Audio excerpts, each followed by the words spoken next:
Abra sua Bíblia outra vez na Epístola Universal aos Hebreus, no capítulo 10, onde nós iremos ler o texto a partir do verso 26. Hebreus, capítulo 10, do verso 26 em diante, diz assim a palavra de Deus: Porque se pecarmos voluntariamente, depois de termos recebido o conhecimento da verdade, já não resta mais sacrifício pelos pecados, mas uma certa expectação horrível de juízo e ardor de fogo que há de devorar os adversários. Quebrantando alguém a lei de Moisés, morre sem misericórdia só pela palavra de 2 ou 3 testemunhas. De quanto maior castigo cuidais vós, será julgado merecedor aquele que pisar o Filho de Deus e tiver por profano o sangue do testamento com que foi santificado, e fizer agravo ao Espírito da graça. Porque bem conhecemos aquele que disse: minha é a vingança, eu darei a recompensa, diz o Senhor, e outra vez o Senhor julgará o seu povo. Horrenda coisa é cair nas mãos do Deus vivo. Lembrai-vos, porém, dos dias passados, em que, depois de serdes iluminados, suportastes grande combate de aflições. Em parte fostes feitos espetáculo com vitupérios e tribulações, e em parte fostes participantes com os que assim foram tratados. Porque também vos compadecestes dos que estavam nas prisões, e com gozo permitistes a expoliação dos vossos bens, sabendo que em vós mesmos tendes nos céus uma possessão melhor e permanente. Não rejeiteis, pois, a vossa confiança, que tem grande e avultado galardão. Porque necessitais de paciência, para que, depois de haver desfeito a vontade de Deus, possais alcançar a promessa. Amém. E graças a Deus, até o verso 36 temos lido. Aqui nós temos, queridos irmãos, uma escritura muito interessante. Aliás, toda a Bíblia é muitíssimo importante. Mas este capítulo 10 da Epístola aos Hebreus, ele traz uma mensagem muito forte. Aliás, toda a Epístola aos Hebreus, ela foi escrita como uma mensagem de advertência, como uma mensagem de exortação, de alguém que estava querendo despertar uma comunidade que parecia estar com alguns problemas para continuar na sua fé. Talvez alguns estivessem achando que as dificuldades eram tão grandes e não tinha como continuar até o fim e ser salvo. Ou talvez alguns estivessem achando que o que já tinha sido feito, já tinham crido, então era suficiente, não precisava fazer mais nada. No entanto, o escritor dessa epístola, que nós não sabemos quem é, alguns pensam que foi Paulo, outros pensam que foi outro escritor, mas alguém com certeza com uma bagagem muito grande de conhecimento do Antigo Testamento, um crente em Jesus com um grande conhecimento da lei de Moisés, que escreveu despertando aqui aqueles irmãos de diversas igrejas para perseverarem na fé. Hoje nós vamos tomar esta passagem aqui de Hebreus capítulo 10 e vamos falar sobre o tema a certeza da salvação. Vamos ver o que a palavra de Deus nos diz nesta passagem e em outras mais acerca do crente ter a certeza de que é salvo na pessoa bendita de nosso Senhor e Salvador Jesus Cristo. Quando nós falamos da certeza da salvação, a questão que realmente divide opiniões é: o crente verdadeiro pode perder a salvação? Que um crente que não seja verdadeiro possa perdê-la, isso não se entra em discussão. que alguém que parece ser crente, mas não é, um cristão nominal, alguém que somente vem a uma igreja ou frequenta uma religião, mas que na realidade não pratica aquilo que a palavra de Deus orienta, alguém que simplesmente vem porque tem amigos aqui, ou porque a mãe ou o pai vem também, ou porque vem fazer companhia a alguém ou qualquer outra coisa, esse pode perder a salvação. Na realidade a gente questiona até se alguma vez ele já a obteve, né? Mas a pergunta realmente é, um cristão verdadeiro, alguém que de fato aceitou a Jesus, alguém que tem uma fé viva no seu coração, alguém que procura viver praticando a palavra de Deus, esse crente pode perder a sua salvação? E aí nós podemos ver que ao longo da história da igreja, e também aqui já na igreja que recebeu as escrituras sagradas em primeira mão, nós vamos encontrar aí dois erros que estavam sendo cometidos ou podiam ser cometidos pelas pessoas acerca desta certeza da salvação, acerca da segurança da salvação. O primeiro é que alguns não têm confiança na sua salvação e vivem com medo, até com desespero. Tem crente que acha que pode perder a salvação por qualquer coisa, né? A sua salvação parece que depende da sua emoção. Um dia ele está se sentindo salvo, outro dia não está se sentindo. Ou ele um dia está com a certeza que está salvo porque ele acordou, orou e está tudo bem. Mas no outro dia ele já tem uma dúvida cruel porque passaram uns pensamentos horríveis pela sua cabeça, ou ele discutiu com alguém, ou fez alguma coisa e ele já acha que perdeu a sua salvação ou está em vias de perdê-la. Isso é um erro, é um problema. Nós vamos ver que a palavra de Deus nos dá condições suficientes de termos a segurança da nossa salvação.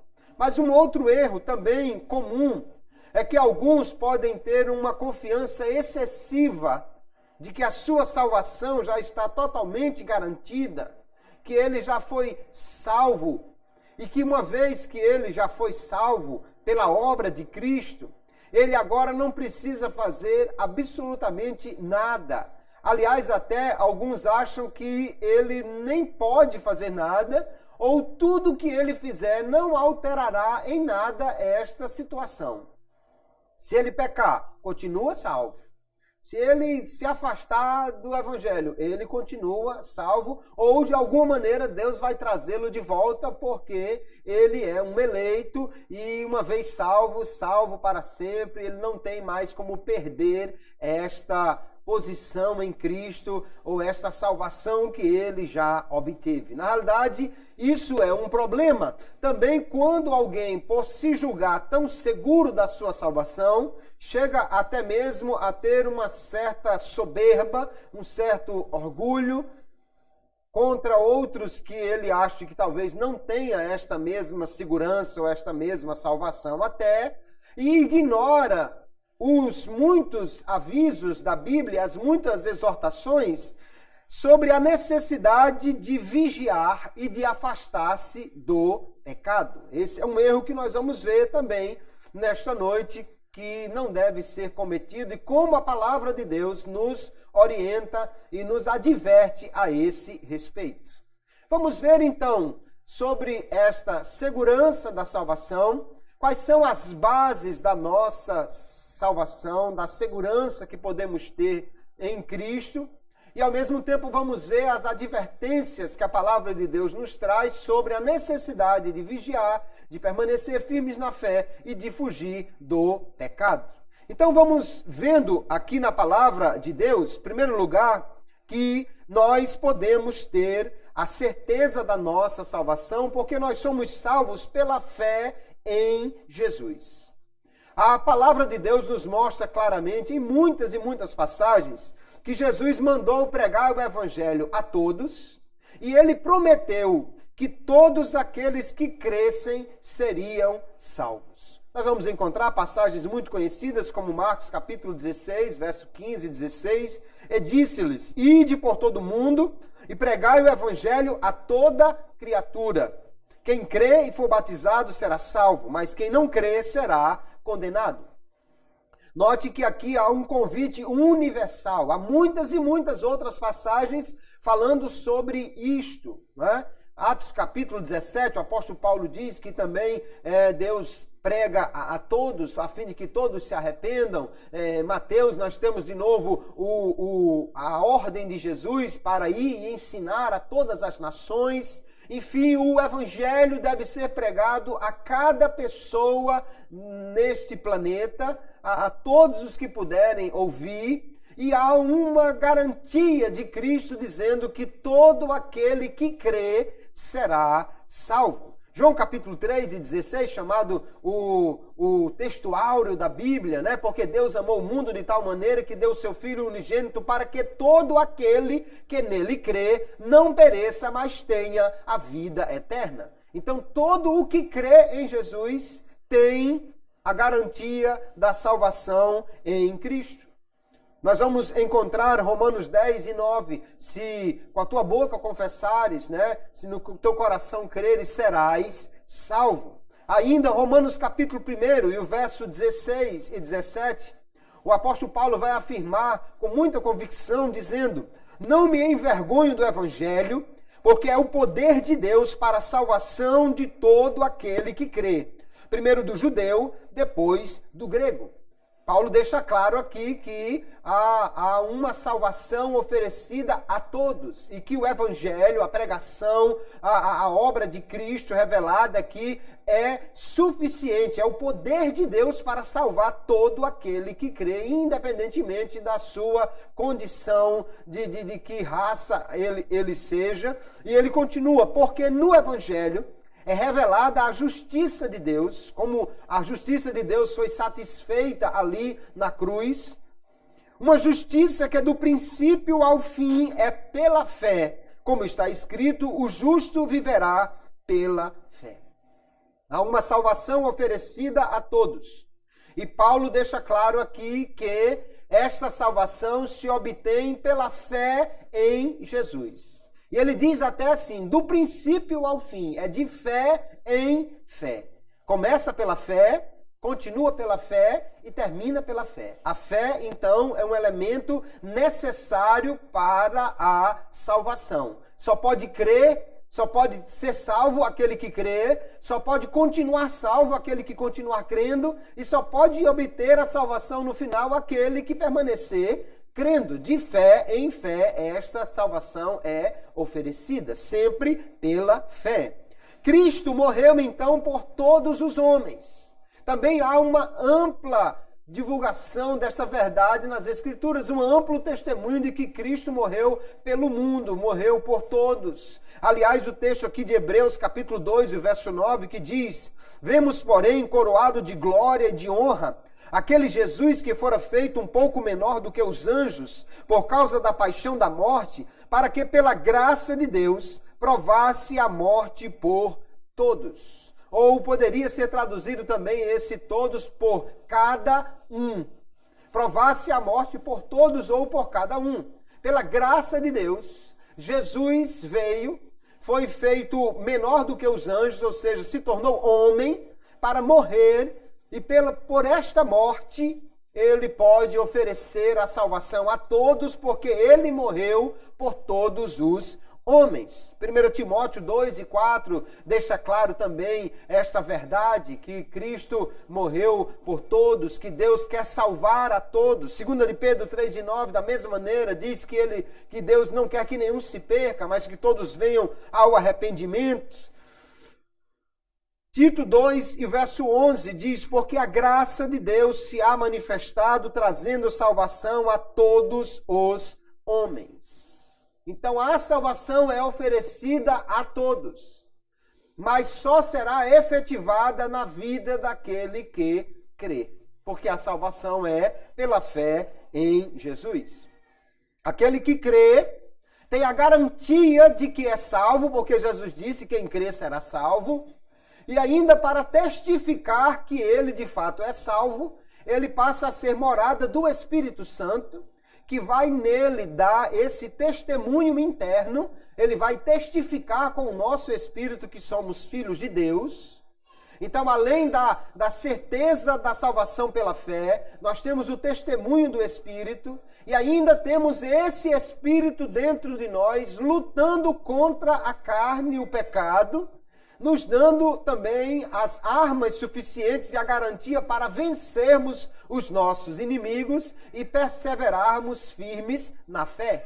Veja que Romanos capítulo 8 e verso 15, o apóstolo vai dizer que exatamente essa presença do Espírito Santo em nós nos faz ter uma segurança para não viver em temor, em medo. Medo de não ser salvo, ou medo de ser tomado pelo inimigo, de perder essa salvação, de ser alcançado pelo adversário, de forma que nós precisássemos viver com medo a qualquer hora. E ele diz, olha, porque não recebestes o espírito de escravidão para outra vez estardes em temor, em medo, mas recebestes o espírito de adoção de filhos, pelo qual clamamos a Abba Pai.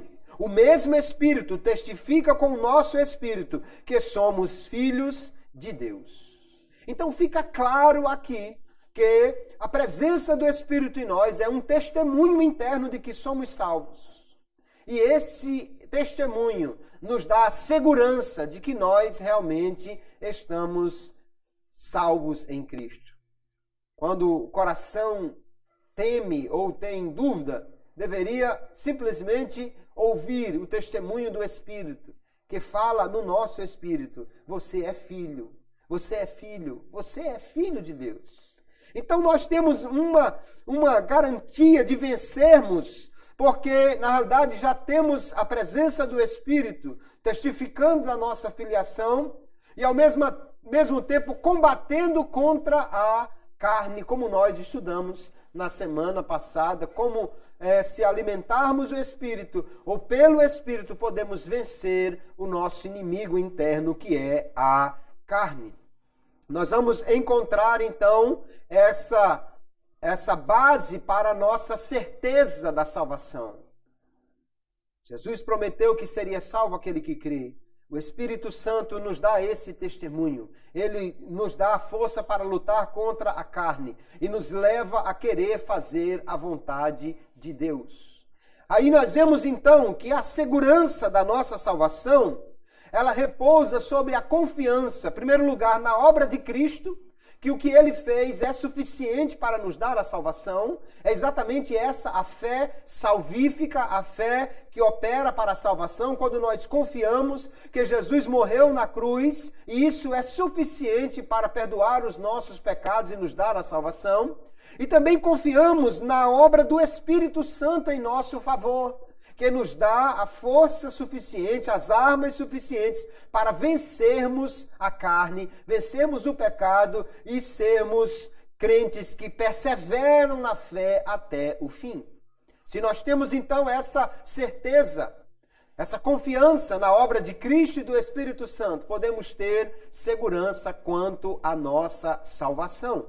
Nós podemos ver, queridos, que esta salvação pela fé em Jesus, ela, como disse Paulo, começa pela fé e continua pela fé. Pela fé também nós somos preservados, porque Deus toma a iniciativa de nos dar a salvação e ao mesmo tempo Ele nos dá todos os meios necessários para que nós continuemos firmes até que esta salvação se realize definitivamente. Deus é quem toma a iniciativa de buscar o homem para salvar e é Ele quem nos dá as armas para nós continuarmos firmes. E temos a convicção pela palavra de Deus que o poder de Deus é suficiente para nos guardar de cair. Aquele que está conosco é maior do que o que está no mundo. Ele é poderoso para nos sustentar. Não há inimigo que possa vencer o Senhor. Nós vamos ver, por exemplo, em Judas, versículo 24, ele diz, ora, aquele que é poderoso para vos guardar de tropeçar e apresentar-vos ante a sua glória imaculados e jubilosos, ao único Deus, nosso Salvador, por Jesus Cristo, nosso Senhor, glória, majestade, domínio e poder, antes de todos os séculos e agora e para todos sempre. Amém. Que testemunho maravilhoso. Deus é poderoso para nos guardar de tropeçar e para nos apresentar imaculados e cheios de alegria perante a sua glória. Ele é poderoso para nos guardar. Nós não estamos aí à toa, fugindo do diabo como um rato que está fugindo de um gato e a qualquer momento pode ser pego e vai tudo se perder. Não, de forma nenhuma. Nós estamos guardados pelo maior poder que existe, pelo Deus Todo-Poderoso, que deseja salvar os homens, que deseja que nós sejamos salvos. Aqui no capítulo 10, o escritor aos Hebreus, ele já disse que é por esta vontade de Deus que nós alcançamos a nossa salvação. Porque Deus deseja salvar o homem. Ele quer realmente que o homem seja salvo. Nós vamos encontrar aí ainda 1 de Pedro, capítulo 1, verso 5, que ele diz assim, que pelo poder de Deus sois guardados, mediante a fé, para a salvação que está preparada para se revelar no último tempo. Note que ele de novo vai afirmar que o poder de Deus nos guarda, mas também note que ele acrescenta que é mediante a fé que nós somos guardados. Que a fé é indispensável, não somente no começo, mas na continuidade desse processo de perseverar em Cristo. Se não há fé, se não houver a fé, então o poder de Deus de nada vai adiantar, porque nós só temos acesso a esse poder, a essa graça, pela fé. Nós vamos, em muitos outros textos aqui, encontrar esta certeza de que Deus é poderoso para nos guardar. Romanos capítulo 16, verso 25 e 26, o apóstolo diz ainda, ora, aquele que é poderoso para vos confirmar, segundo o meu evangelho e a pregação de Jesus Cristo. Note que, de novo, ele nos fala aqui sobre a pregação, o evangelho, o conhecimento que é necessário para a fé, conforme a revelação do mistério que desde tempos eternos esteve oculto, mas que se manifestou agora e se notificou pelas escrituras dos profetas, segundo o mandamento do Deus eterno, a todas as nações para a obediência da fé. O Evangelho nos traz a revelação de Cristo. Pela fé em Cristo, nós somos então guardados ou confirmados. Mas ele diz que nós somos guardados, confirmados e tudo mais para a obediência da fé. O crente é salvo para ser santo.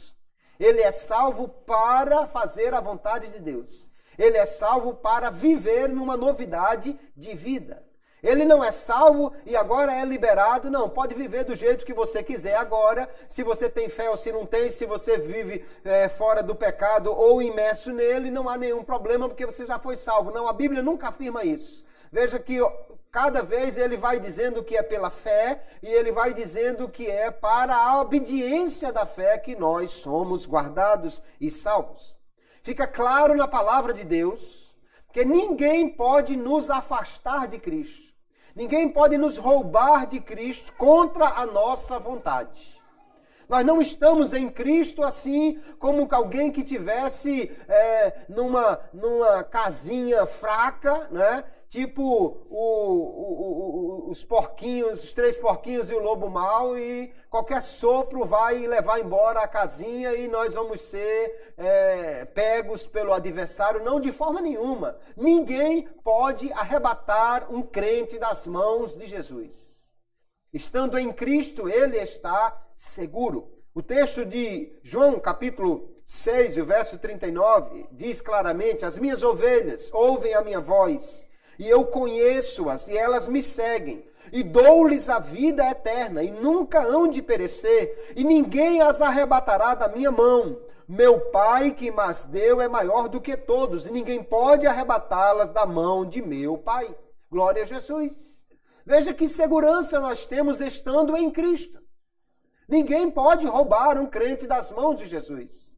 Contra a sua vontade, nenhum crente será arrastado para longe de Cristo, de forma nenhuma, porque ele está seguro nas mãos daquele que é maior do que todos, daquele que tem mais poder do que todos. No entanto, o que o texto está dizendo é que ninguém pode tirar a ovelha dos braços de Jesus. Mas em muitos outros textos, nós vamos encontrar que esta ovelha, ela mesma, pode se afastar de Cristo. Nós estamos seguros em Cristo desde que nós continuemos a segui-lo. Lá em João capítulo 17, verso 12, Jesus vai, na sua oração sacerdotal, dizer: olha, nenhum se perdeu, eu guardei todos os que me deste, menos o filho da perdição. Mas alguém diz: não, Judas é porque ele estava destinado a cair. De forma nenhuma. A Bíblia diz claramente que Deus não deseja que o homem peque, que o homem se perca. Deus não tem prazer na morte do ímpio. Ele diz isso várias vezes pelo profeta Ezequiel. O que aconteceu com Judas? Lá em Atos capítulo 1, verso 25, o testemunho dos apóstolos é este.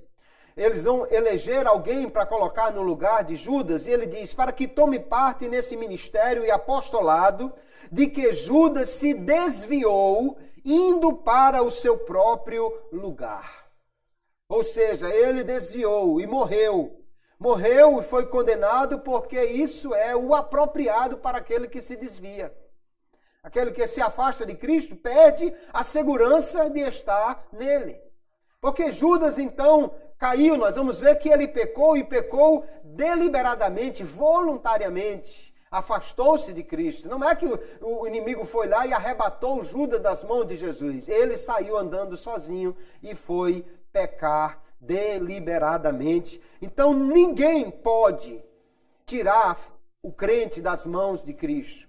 Deus garante que ele ampara o crente até o fim. Mas há algumas condições para o homem cumprir. E que nós precisamos observar estas condições. Não podemos viver com medo. Ah, meu Deus, a minha salvação, será que hoje eu chego crente no final do dia? Será que o diabo vai me dar uma rasteira durante o dia? Será? Não, nós não vivemos com este medo, porque temos a certeza que estamos guardados nas mãos mais poderosas do universo.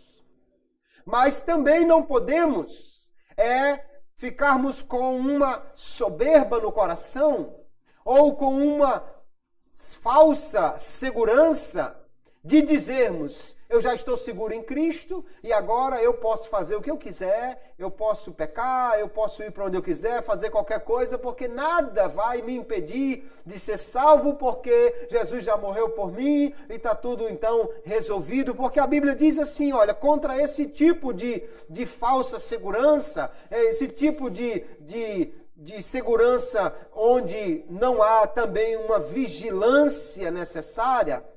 O apóstolo Paulo diz, 1 Coríntios 10 e 12, aquele, pois, que cuida, ou aquele que pensa estar em pé, olhe, não caia. Que está em pé, ok. Mas ele diz, cuidado para não cair.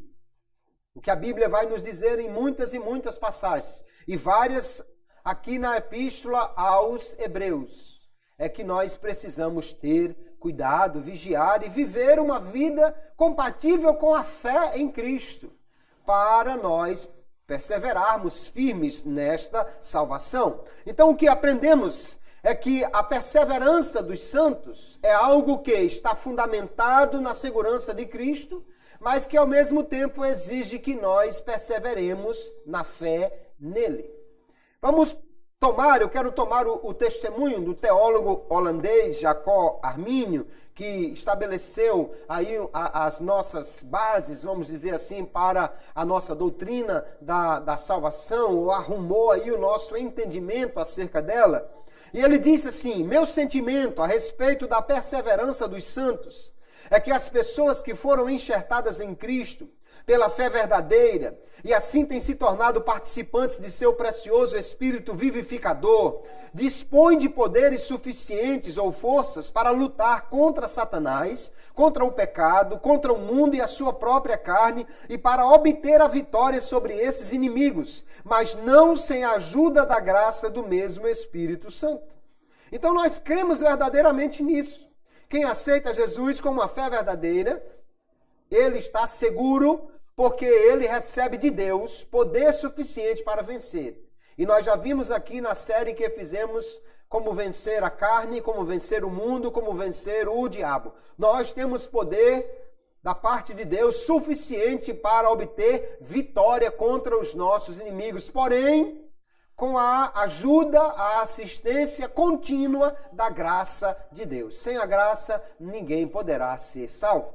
Mas Armínio vai dizer em um outro dos seus escritos, acerca ainda desta perseverança dos santos, o seguinte: no início da fé em Cristo e da conversão a Deus, o fiel se torna um membro vivo de Cristo. Se ele perseverar na fé de Cristo e mantiver uma boa consciência, permanecerá como um membro vivo. Mas se ele se tornar indolente, se não tiver cuidado consigo mesmo, se der lugar ao pecado, ele se torna passo a passo meio morto. E prosseguindo desta maneira, por fim ele morre inteiramente e deixa de ser um membro de Cristo. Então ele tem uma fé viva quando ele aceitou a Jesus.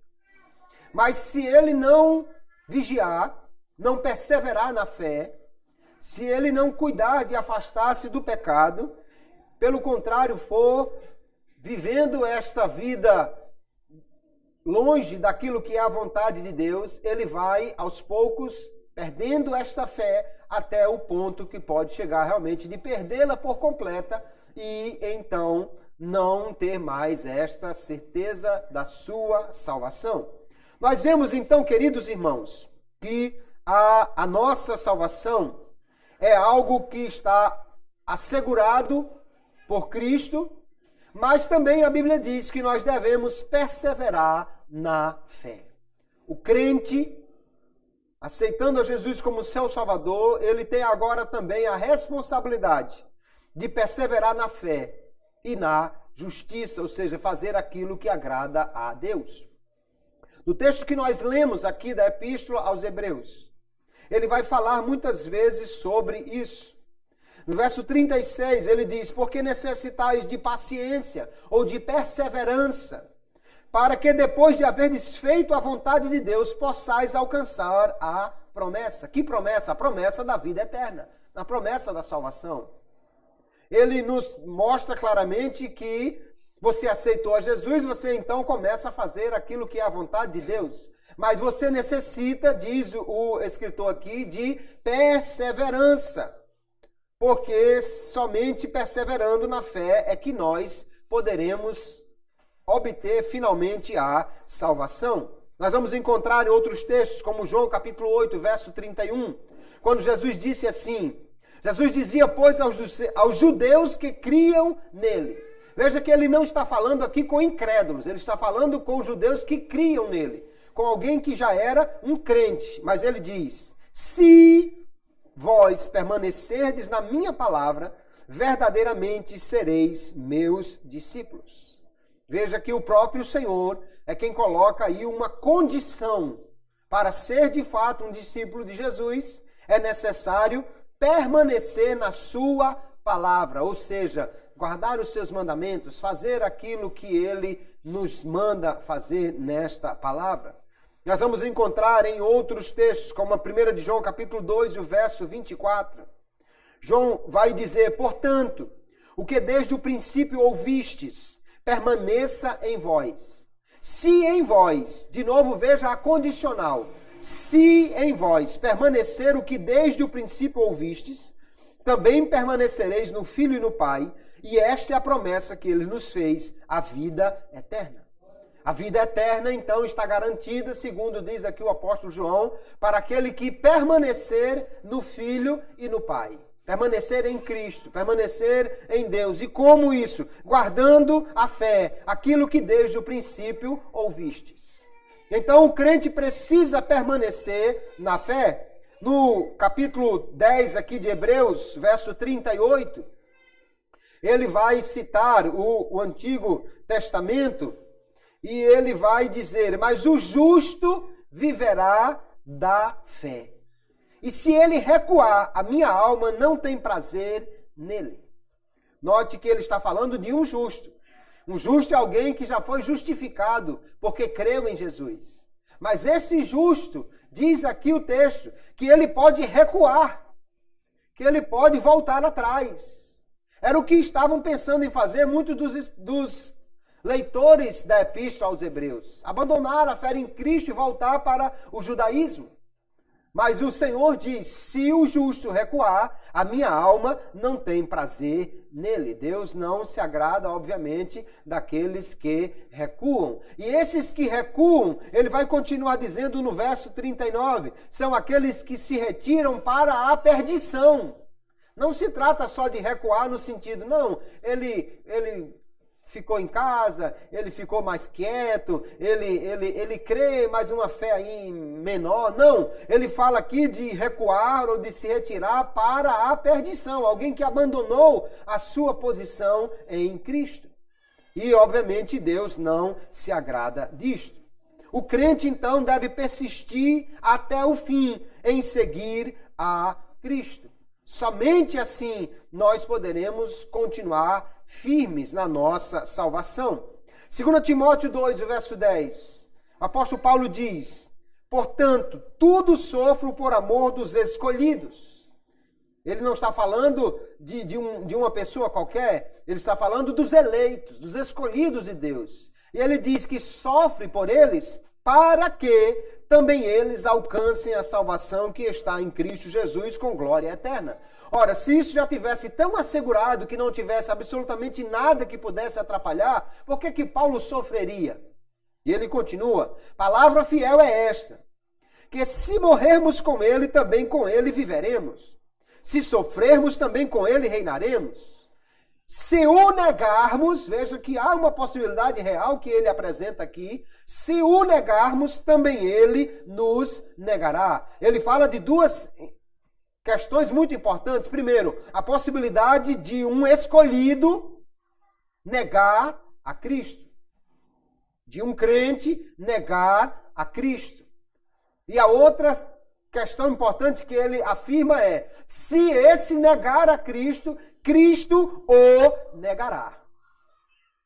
Você não pode pensar que alguém nega a Cristo, não, mas ele já está salvo. Ainda que ele negue a Cristo, perca a fé, faça qualquer coisa, ele não vai perder a sua salvação, porque Paulo diz que ele está se esforçando para que se confirme a fé dos escolhidos, mas que se alguém negar a Cristo, Cristo o negará. É óbvio que Cristo negando alguém, a salvação não está garantida. Então, há uma clareza muito grande aqui.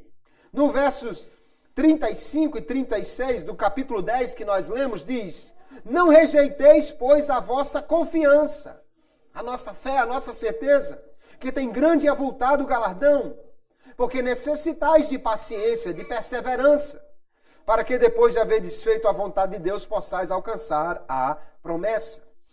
Mateus 10 e 22 diz, aquele que perseverar até o fim será salvo. É preciso, então, perseverar nesta fé. É necessário permanecer firme na fé para alcançar a salvação. Nós vamos encontrar um texto de Romanos, capítulo 11. Alguém pensa que Romanos é uma epístola que mostra claramente que uma vez salvo, salvo para sempre, porque é Deus quem escolhe, independente das obras e tudo mais. Quando em Romanos capítulo 9 isso é dito acerca da escolha para a história da salvação e não para o processo da salvação.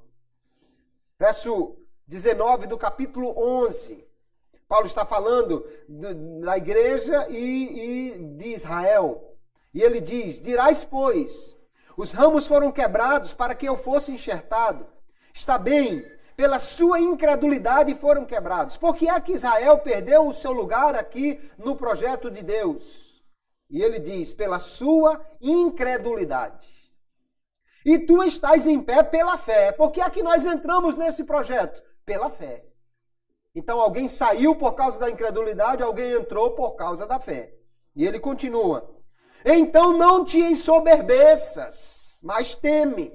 Porque se Deus não poupou os ramos naturais, os judeus, teme que te não poupe a ti também. Essa história de que não, eu sou crente e agora não tem mais como Deus negar, ou não tem mais como eu perder. Não, isso que o apóstolo Paulo está dizendo. Ele disse, olha, não fique soberbo com isso não, mas tema. Se Deus não poupou os originais, como é que vai poupar os enxertados? E ele continua, considera, pois, a bondade e a severidade de Deus, para com os que caíram, severidade, mas para contigo, a benignidade de Deus, olha o condicional de novo aqui, se permaneceres na sua benignidade, de outra maneira também tu serás cortado.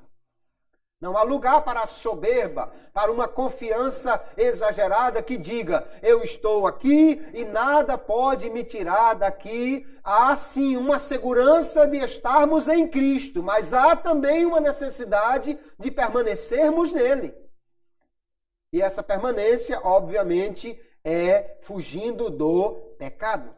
Colossenses capítulo 1, o apóstolo Paulo vai dizer ainda, a vós também, ele está escrevendo para os crentes, que noutro tempo éreis estranhos e inimigos no entendimento pelas vossas obras más, agora contudo vos reconciliou no corpo da sua carne pela morte, para perante ele vos apresentar santos e irrepreensíveis e inculpáveis, se, olha de novo o condicional, se na verdade permanecerdes fundados e firmes na fé, e não vos moverdes da esperança do evangelho que tendes ouvido, o qual foi pregado a toda criatura que há debaixo do céu e do qual eu, Paulo, estou feito ministro. É Paulo, o ministro, que prega o evangelho a toda criatura, não a só a uns e a outros, a todos, porque todos podem ser salvos. Paulo diz, no entanto, se você permanecer firme e não se mover da sua esperança do evangelho, então você está realmente seguro e será apresentado a Deus santo, irrepreensível e inculpável.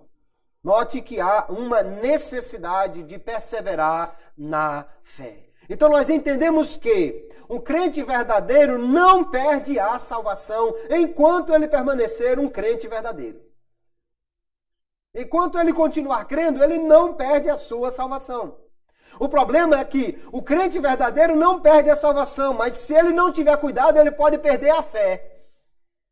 Só que se ele perder a fé, ele deixa de ser crente. E quem deixa de ser crente, perde a salvação. Então, enquanto tiver crente, nunca perde a salvação. Se você é crente em Jesus, a sua salvação está garantida. O que você precisa vigiar é para não perder a fé. E como é que nós fazemos isso, então? Alimentando esta fé na palavra de Deus, na oração, na comunhão com Cristo, porque a salvação é pela fé. Se alguém abandonar a fé, então isso é uma apostasia.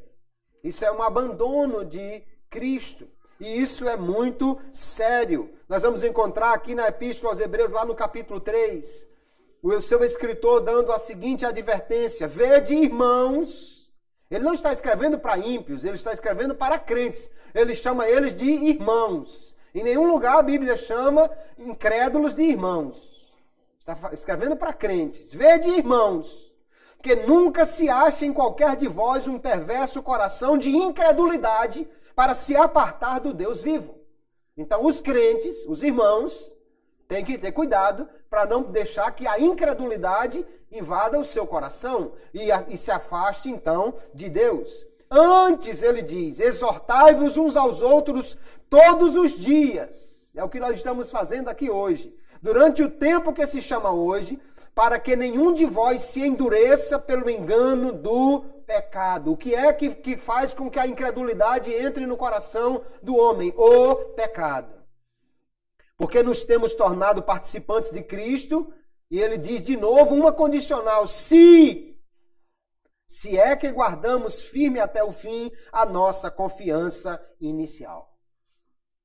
Então, se guardamos a fé, se guardamos esta certeza de que Cristo morreu por nós e que Ele é o único caminho para a salvação, então perseveraremos na fé e estamos firmes nesta promessa. Mas Ele diz que nós precisamos ter cuidado para que não haja incredulidade e nem nos afastemos de Deus pelo pecado.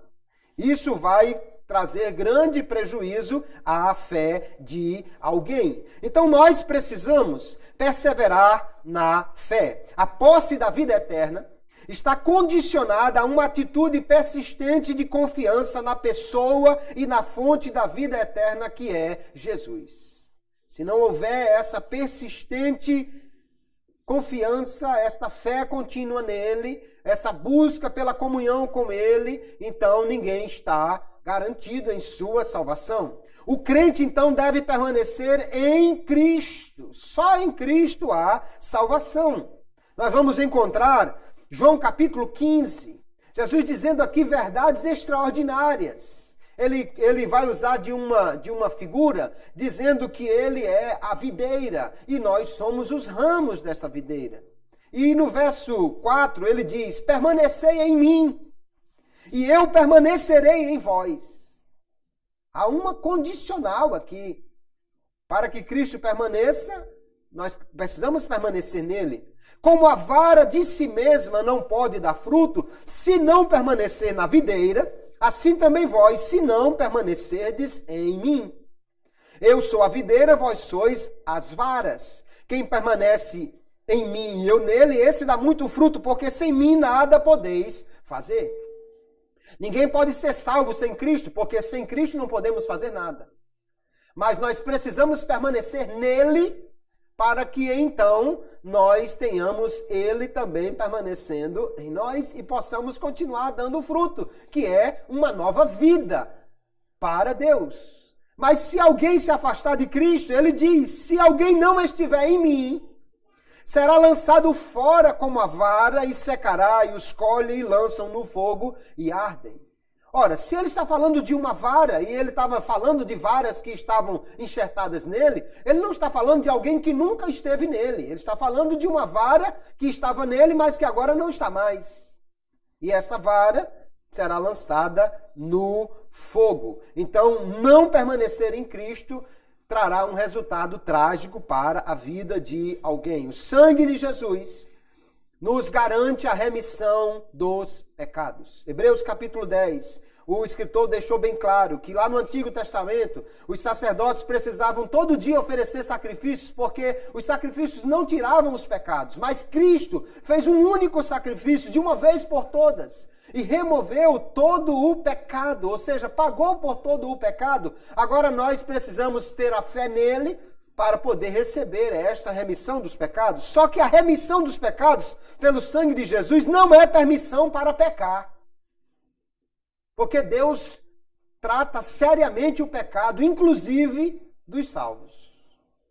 Não existe nenhum pecador que Deus passe a mão na cabeça dele.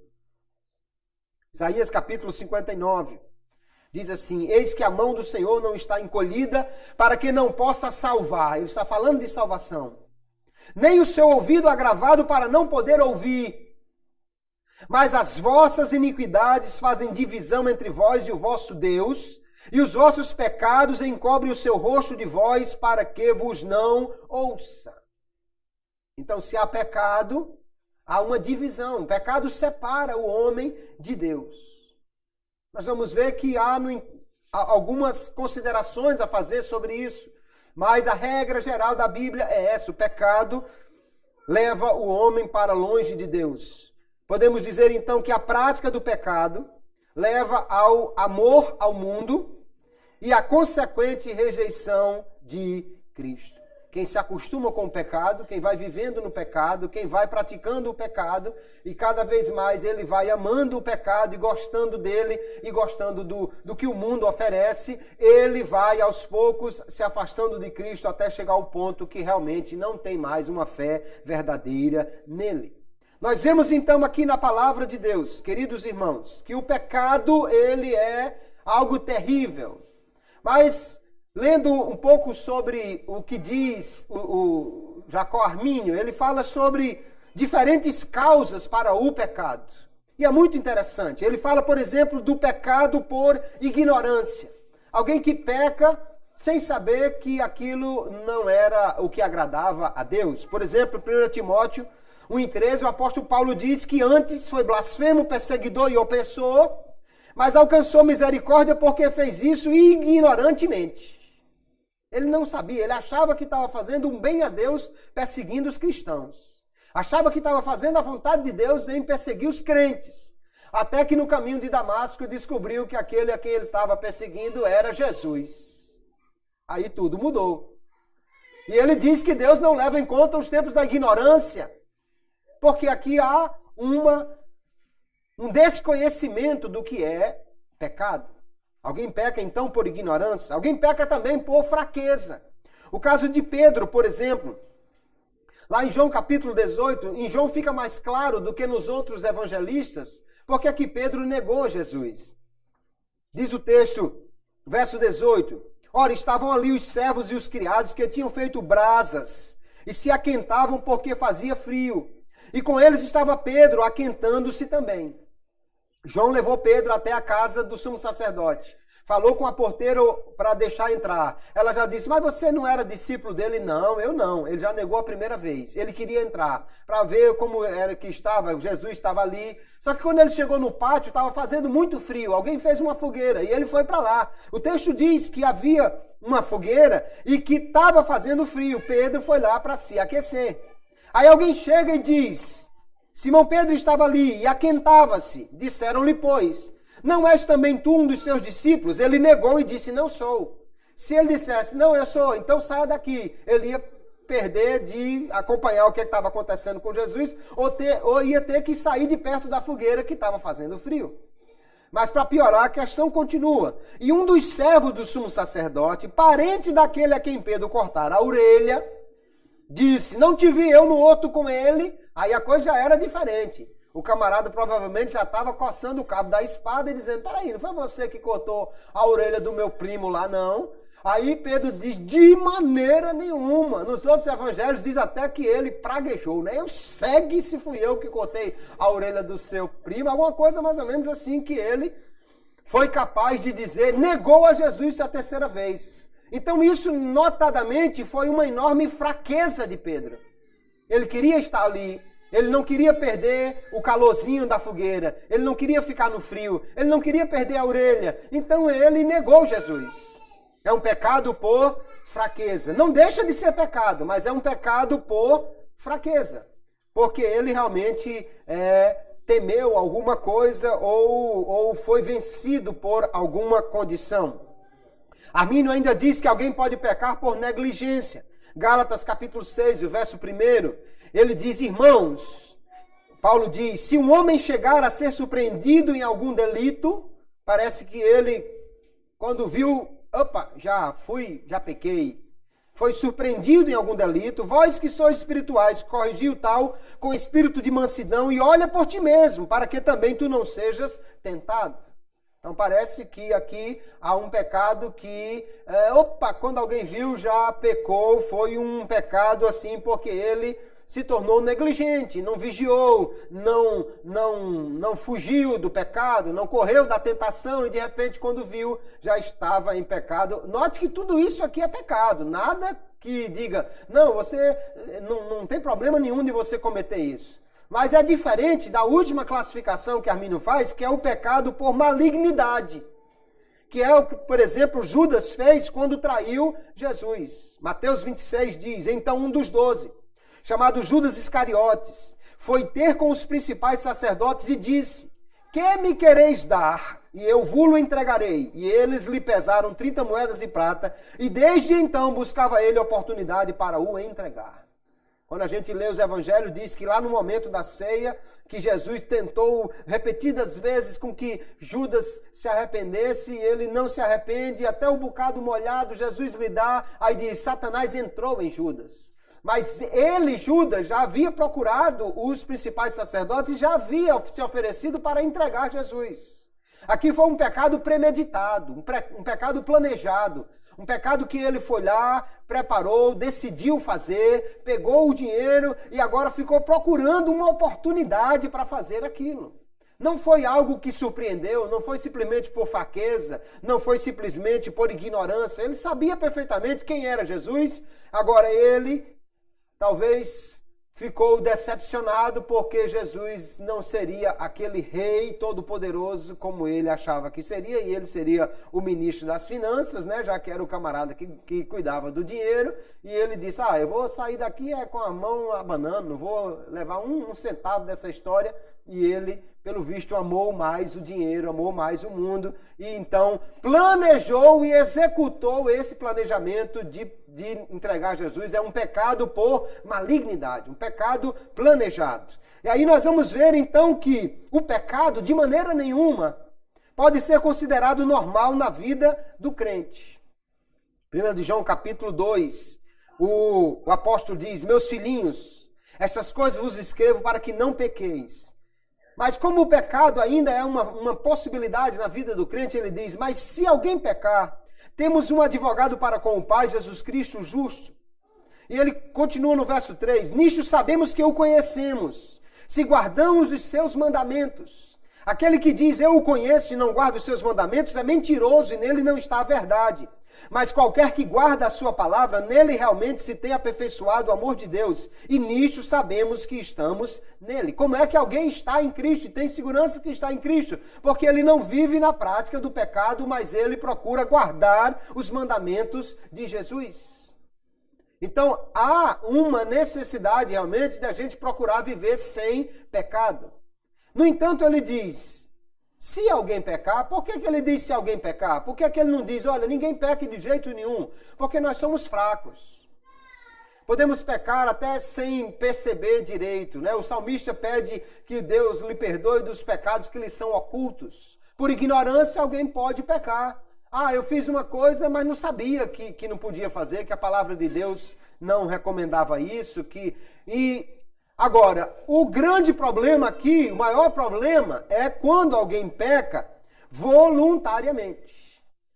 Quando alguém peca porque foi surpreendido, foi por ignorância, por fraqueza, então o que ele vai fazer? João disse, temos um advogado junto ao Pai. Então nós vamos a Jesus e pedimos perdão. O crente precisa do perdão muitas vezes, porque ainda vamos cometer pecados, infelizmente, mas é porque somos fracos, falhos, não temos uma capacidade perfeita. Mas a salvação é apenas uma vez. Jesus morreu de uma vez por todas. A salvação não se perde porque simplesmente alguém cometeu um pecado por fraqueza ou por ignorância. Nós estamos seguros em Cristo. Agora, o problema é a continuidade do pecado voluntário.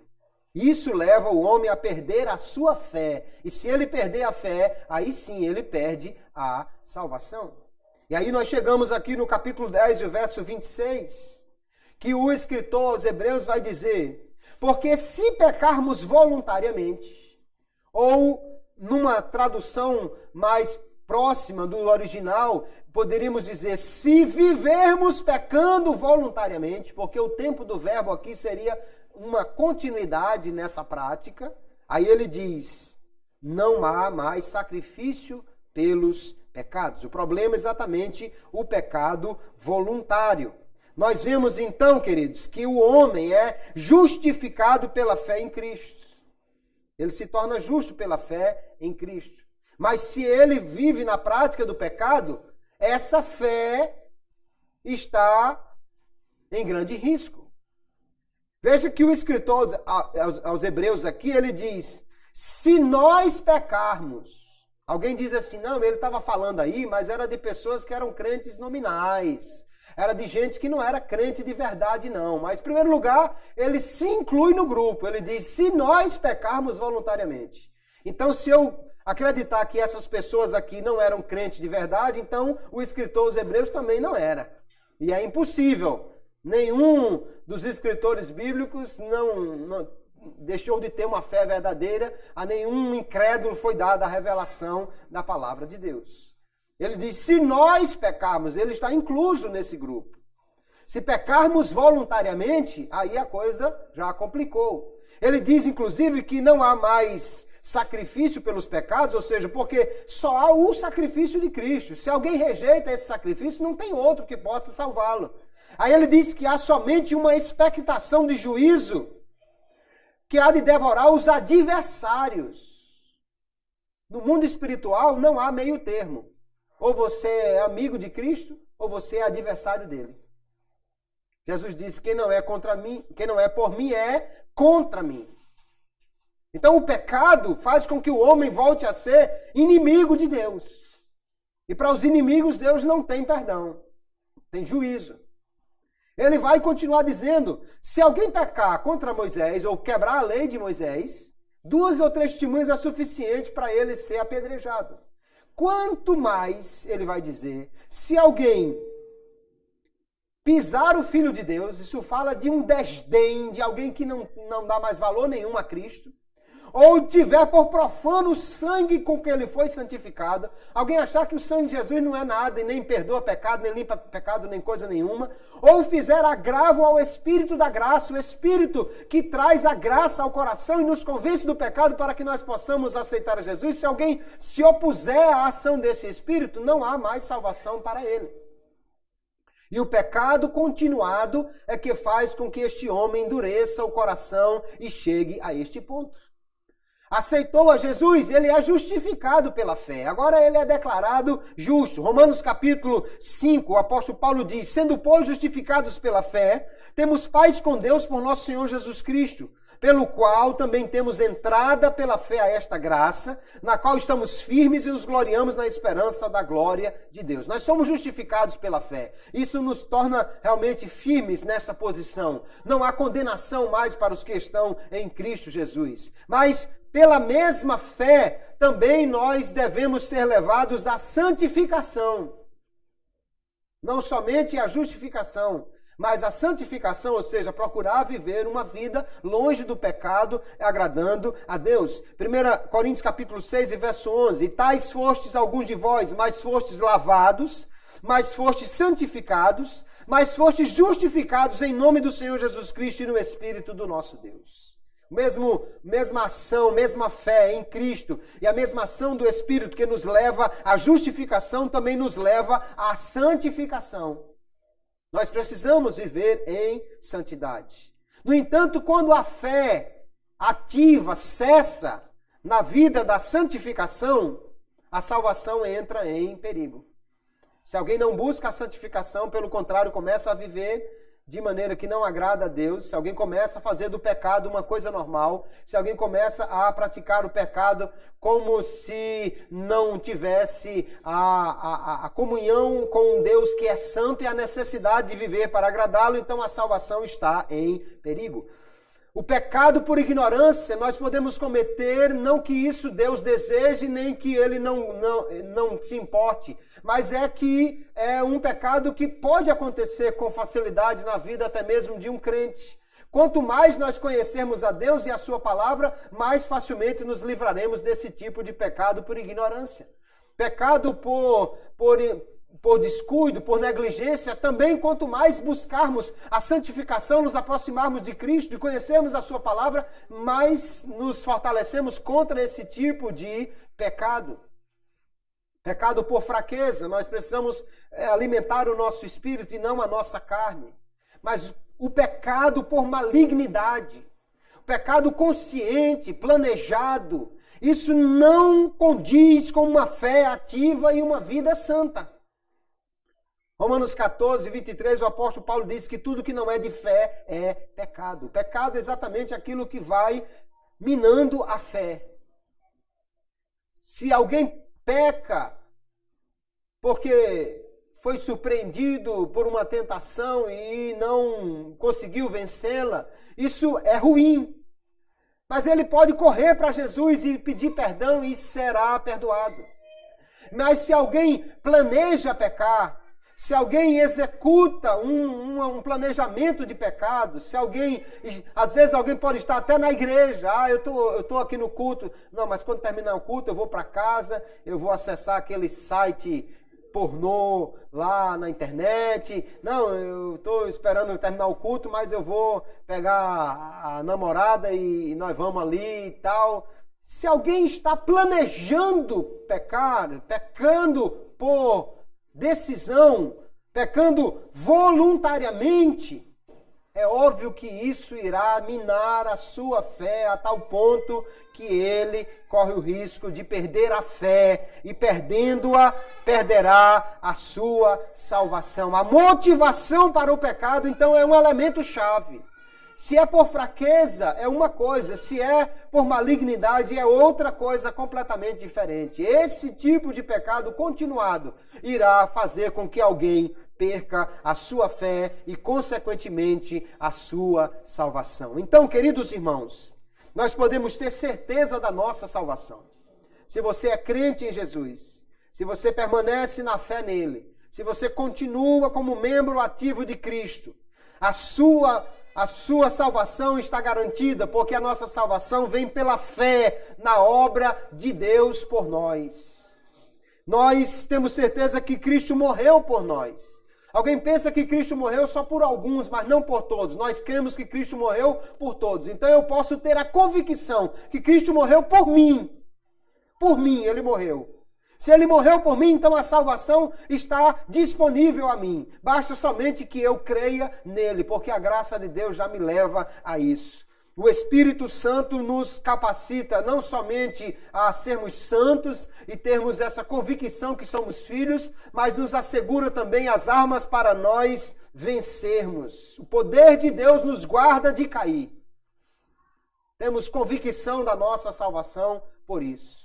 Porém, se o crente se afastar de Cristo, se ele negar a fé, se viver voluntariamente no pecado continuado, ele deixa de ser crente.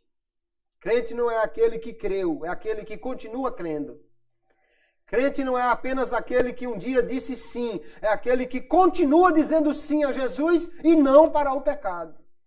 Crente não é só aquele que um dia levantou a mão, é aquele que continua de pé, buscando fazer aquilo que agrada a Deus. Se ele deixa de ser crente e passa a ser um infiel, então a salvação não está assegurada para ele, porque Deus não salva incrédulos nem infiéis. Ele quer salvar a todos os homens, mas só salvará os fiéis, aqueles que permanecerem na fé em Jesus. Que Deus nesta noite nos abençoe.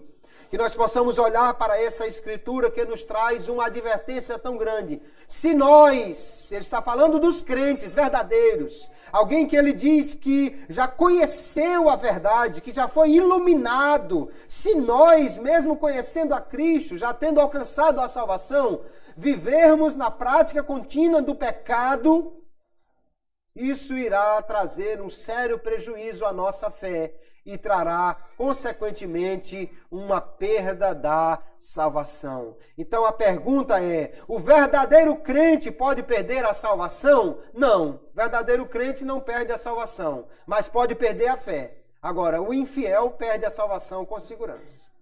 Se alguém mantiver a sua fé em Cristo, ele nunca perderá a sua salvação.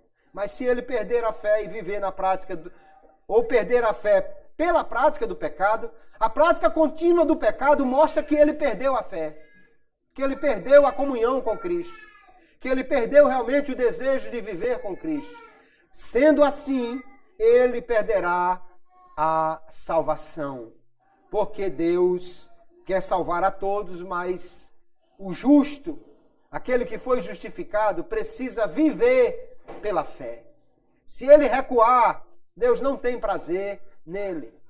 Mas o escritor aqui aos Hebreus tem tanta segurança que essas advertências fará os crentes acordarem e procurarem viver longe do pecado, que ele diz, nós, porém, não somos daqueles que se retiram para a perdição. Alguém vai se retirar, se afastar de Cristo para a perdição, mas ele diz, nós somos daqueles que creem para a conservação da alma. A fé em Cristo conserva a nossa alma para a vida eterna. Vamos manter firmes esta fé, continuar perseverantes nela. Se alguma vez a fé você estiver achando que ela está pequenininha, é só alimentar essa fé pela palavra de Deus. A fé vem pelo ouvir pela palavra de Deus. Jesus também nos ensinou a orar dizendo, Senhor, acrescenta-nos a fé.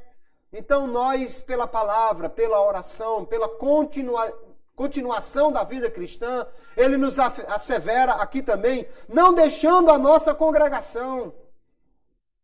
Estar na igreja é importante para aprender da palavra, para ajudar uns aos outros na caminhada da fé. Se nós permanecermos em Cristo, jamais perderemos a nossa salvação, que está assegurada pela fé e pelo poder de Deus e pela ação do Espírito Santo, que Deus então em Cristo cada dia nos dê maior certeza e convicção da nossa fé e da nossa salvação. Amém, queridos? Que Deus abençoe a todos em nome de Jesus.